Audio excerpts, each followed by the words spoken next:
Before we get started today, I wanted to take a moment to thank you for taking the time to watch this video. I am always looking for feedback and would love to hear your opinions on how I can do this better. So please, do not hesitate to provide the same via the comments, the Facebook page, Twitter, or my email directly.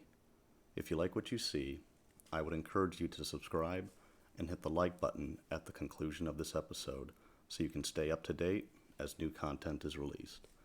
This will be the first of a few different shows I am planning to launch, and one that I have been kicking around in my head for years, and given the current state of the world and the lockdowns in place, seemed like a great time to pull that trigger.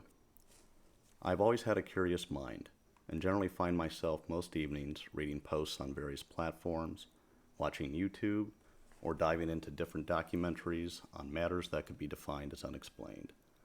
This has ranged from paranormal instances such as hauntings or UFOs, to the missing or even scientific discoveries, both new and old, that have yet to be answered in any substantive way.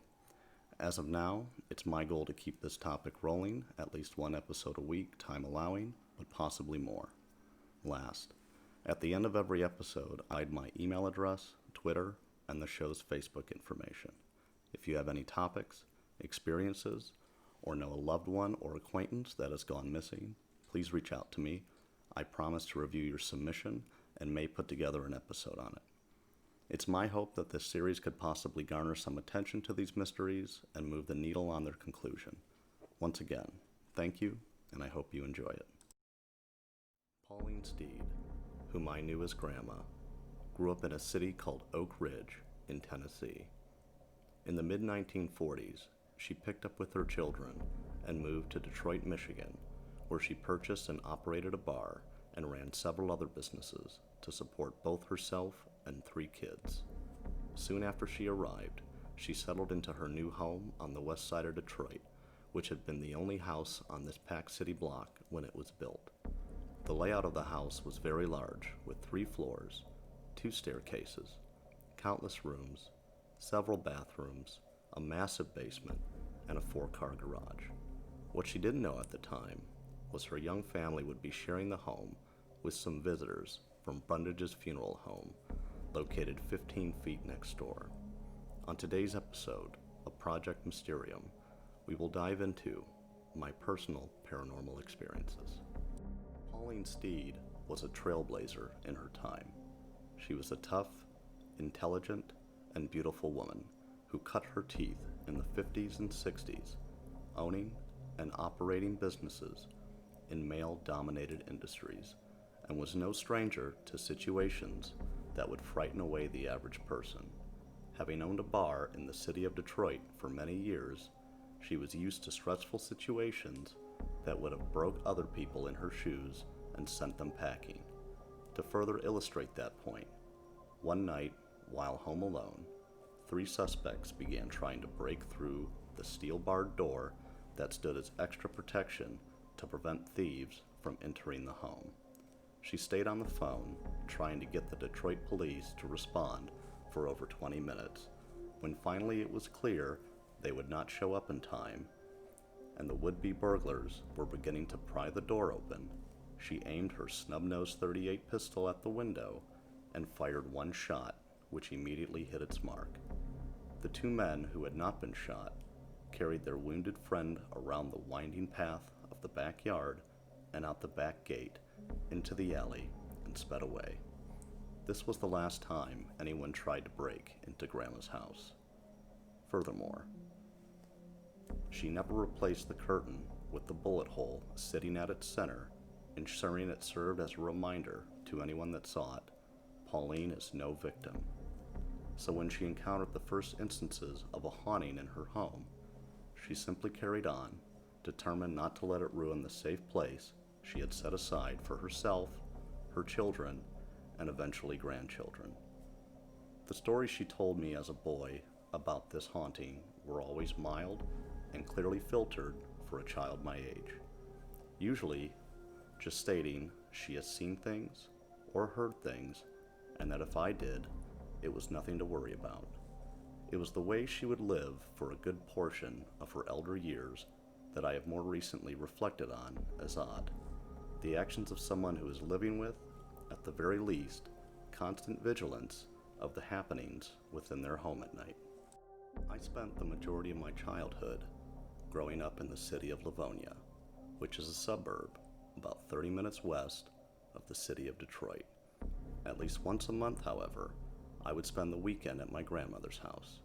This was always fun for me, as the house was filled from top to bottom with expensive antiques from the 40s all the way through the 70s, including a ton of Elvis stuff.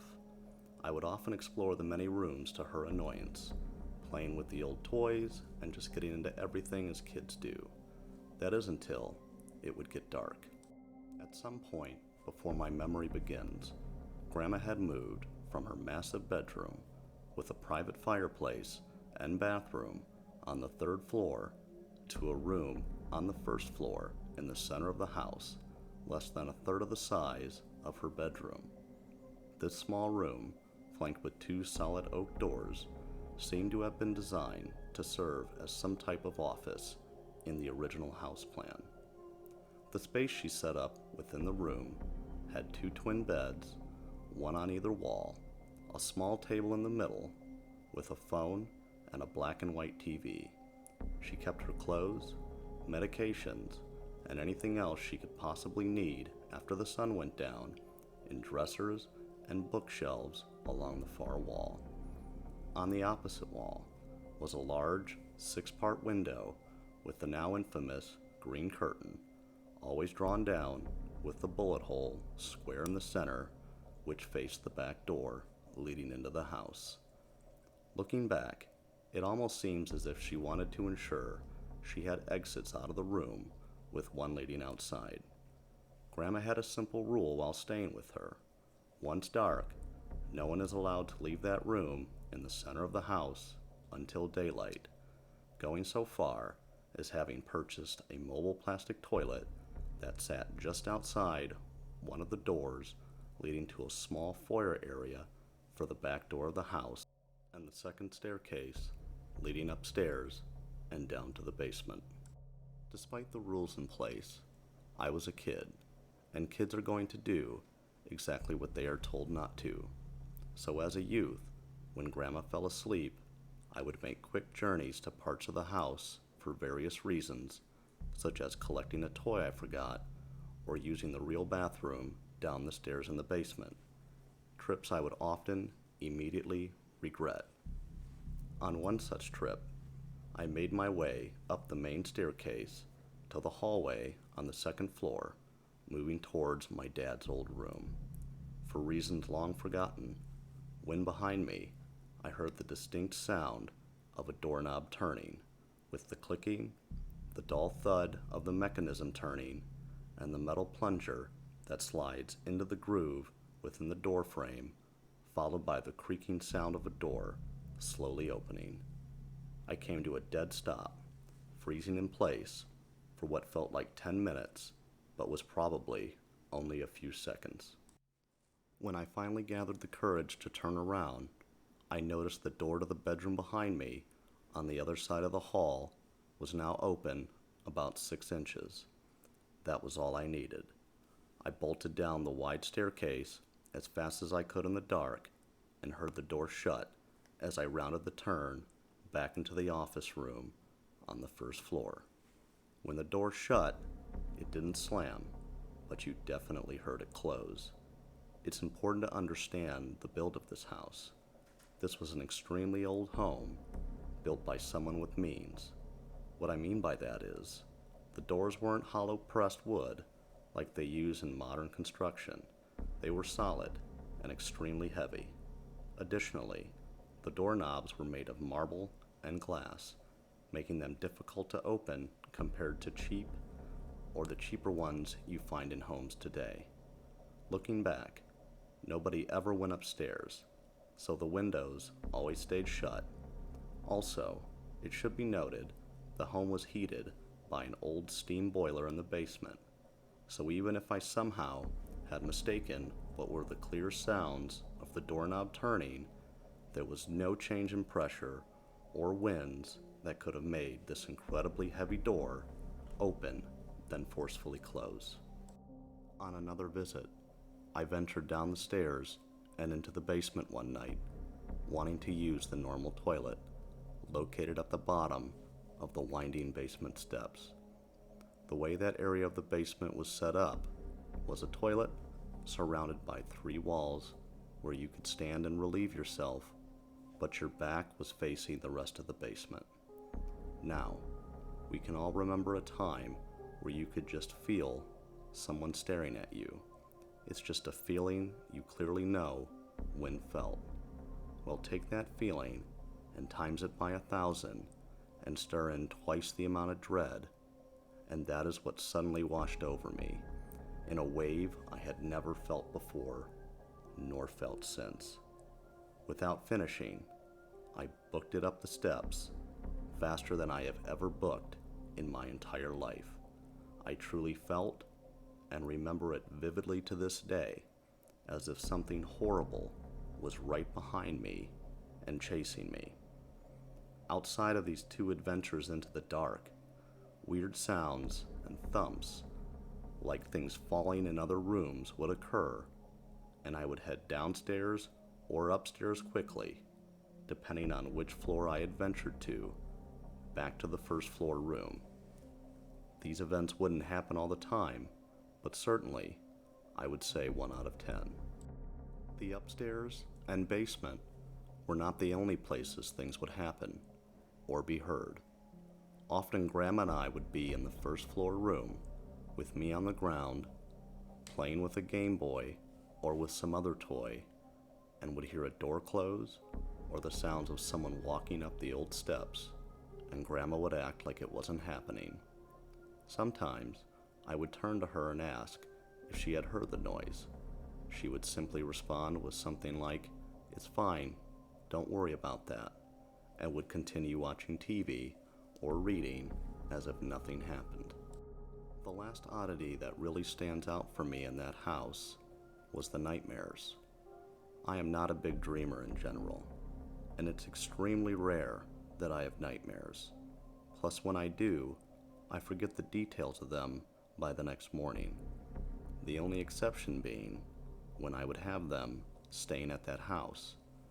These were the kind of nightmares you wake up sweating, kicking out of a dead sleep, and you lay there the rest of the night with your face in the pillow, praying it doesn't happen again. To this day, I clearly remember half a dozen nightmares vividly, the details of which I don't care to share on this platform. But needless to say, for a child of that age, they were out of place from what I had experienced, thought about, or would know about.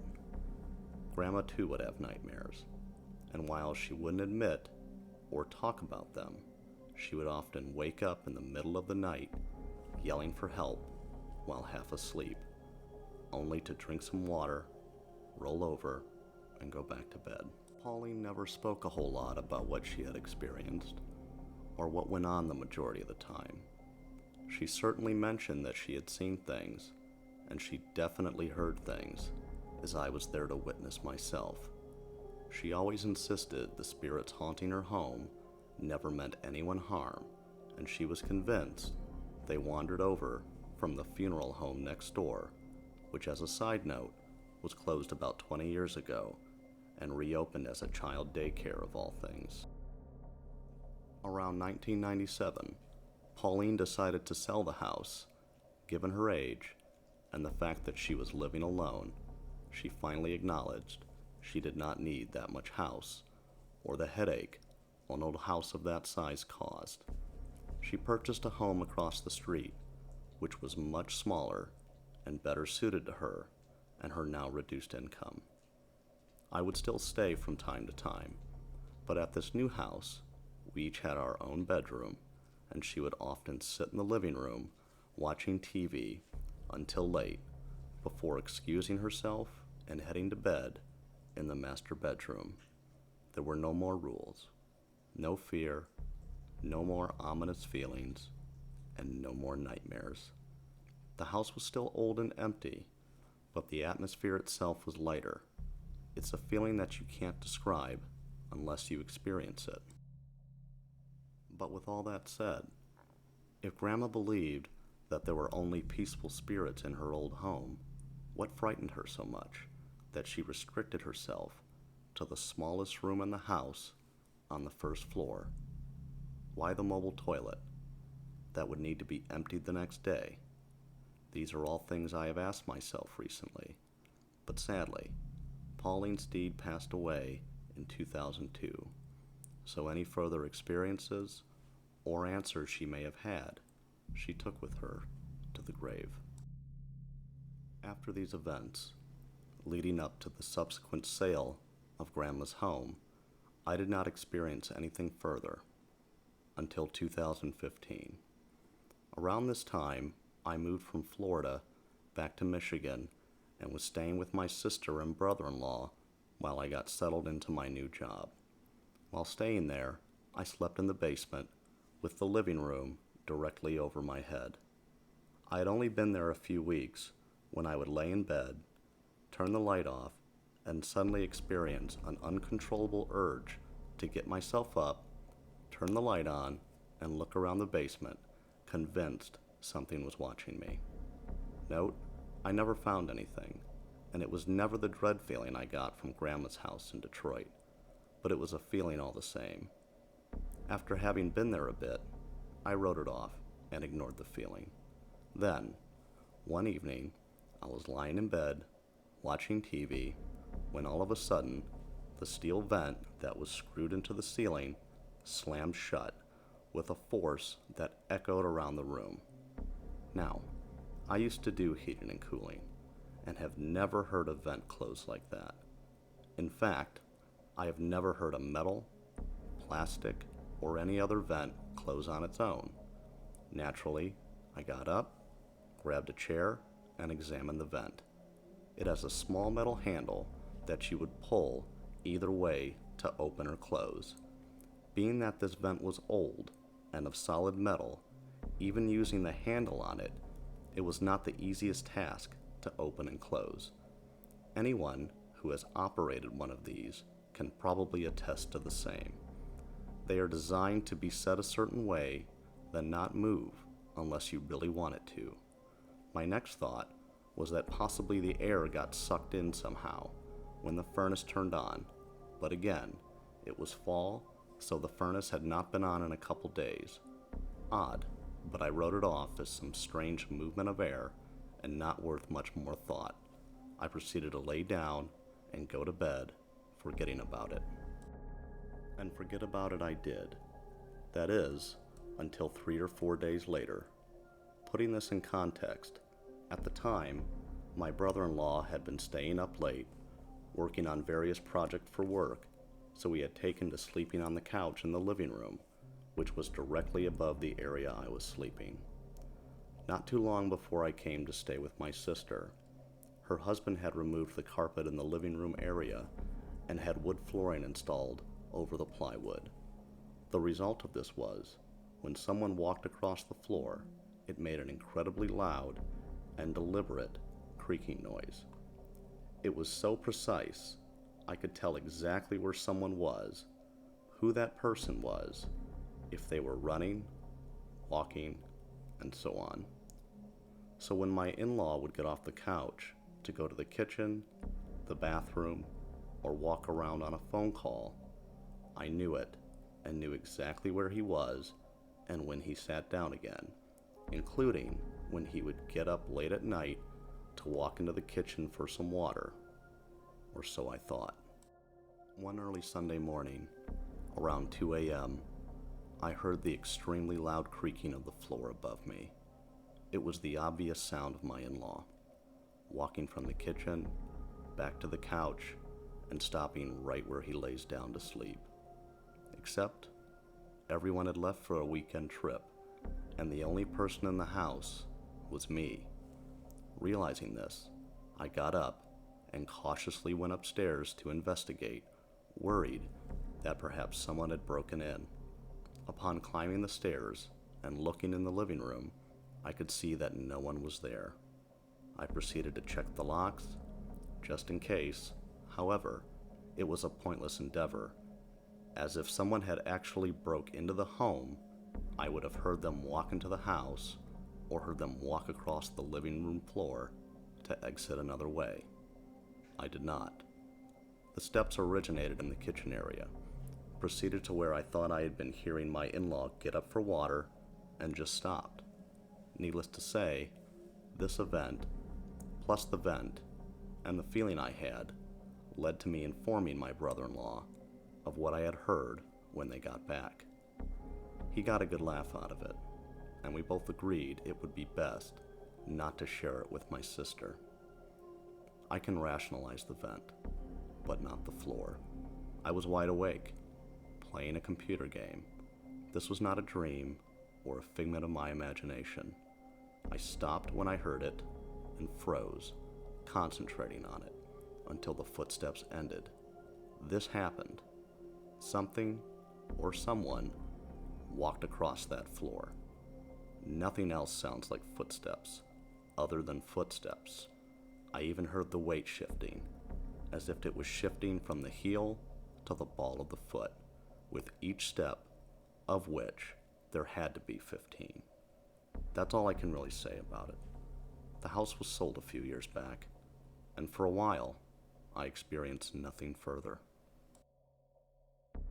Finally, that leaves us with 2020.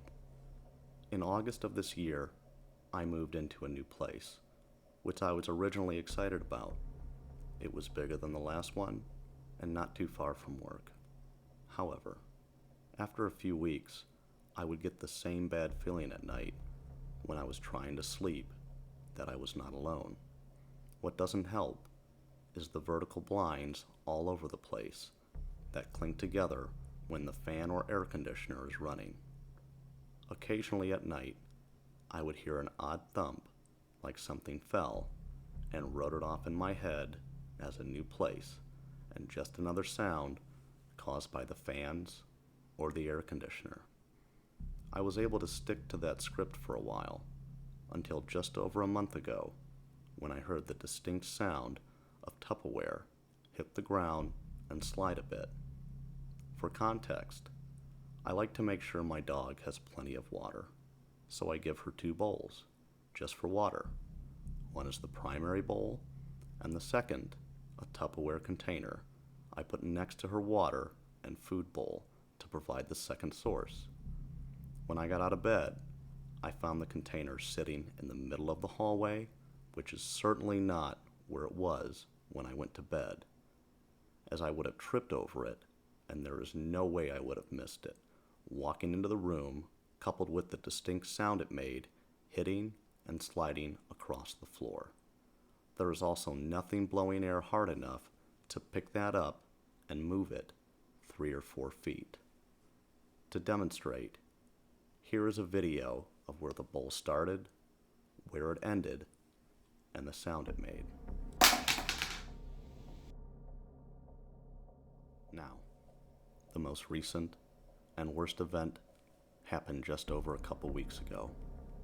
I was sitting on the couch, watching TV, when I had just dozed off to sleep. Suddenly, I felt a burning sensation across the top of my head. I was obviously dazed and shocked about what had occurred. I quickly got up and went to the bathroom and noticed 2 scratches across the top of my head. Despite all the time I have spent thinking about this, I have no explanation for what happened. I considered my dog, but she was fast asleep under the blanket with me, and the 2 scratches are about 1.5 inches apart, her paws just over 1/2 inch apart. My next thought was perhaps my skin was dry, and I wrinkled my face, causing the skin to split, and I wrote it off as that for a while. The problem is, as I thought about it more, that has never happened before. It wasn't in the spot where my skin wrinkles when I moved my face. I was sleeping, and still, when it happened, in fact, the burn of the scratch is what woke me up. Finally, upon examination, the scratches actually left grooves in my skin, as if the skin was scooped out, similar to how a scratch would appear, rather than a cut. So what are we to make of all this?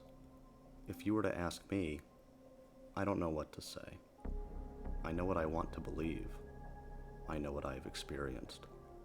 I know how I have felt, in addition to these events occurring. I guess, let's think about it another way. Hauntings, poltergeist, shadow people, demons, possession. Currently, 45% of the people in the United States believe these things do exist, and hauntings have and are happening. For most of my life, I have not. I like to consider myself a logical person, someone who requires proof or the implementation of the scientific method to give anything weight. In this case, perhaps I have been in a certain amount of denial, as despite my own experiences, I have chosen to believe these things do not exist. However, looking at this from another perspective, how many people have to encounter something before you believe it? Really ask yourself, how many? 100? 1,000? 10,000? How far back does it need to go? A week? A year? 2,000 years? How many places does it need to occur? How about all over the world? In every country? Throughout every culture? Do you have to know these people? If so, how close? A brother? A sister? A parent? Grandparent? A spouse? The more open I have been on this topic, the more people that are close to me have opened up about what their own strange experiences have been. These are people that I trust with my life. So do I write them all off as making it up? Being confused? Even playing the odds that 80% of these reported are mistakes or confusion, that 20% is still a massive number. This doesn't even take into account my experiences. If we are to believe that something is out there, then what is it? A spirit of someone past? Something generated by our own conscious or unconscious thoughts? Something demonic? Something angelic? Something from another dimension, perhaps? One could drive themselves nuts just spinning it around in their head. So I will just conclude by saying this. I am currently trying to move away from this apartment, and hope this will be just another thing that happened when I eventually moved to the back of my mind. Hey, I want to thank you all for watching. Don't forget to comment and subscribe. If you enjoyed this video, please give it a like, as that simple thing is a huge help. You can also follow the show on Facebook or Twitter. And again, if you have had any experience you would like to share, or some other mystery you would like featured, please reach out to me at the email listed, our Twitter, or Facebook. This has been Project Mysterium. Until next time, take care.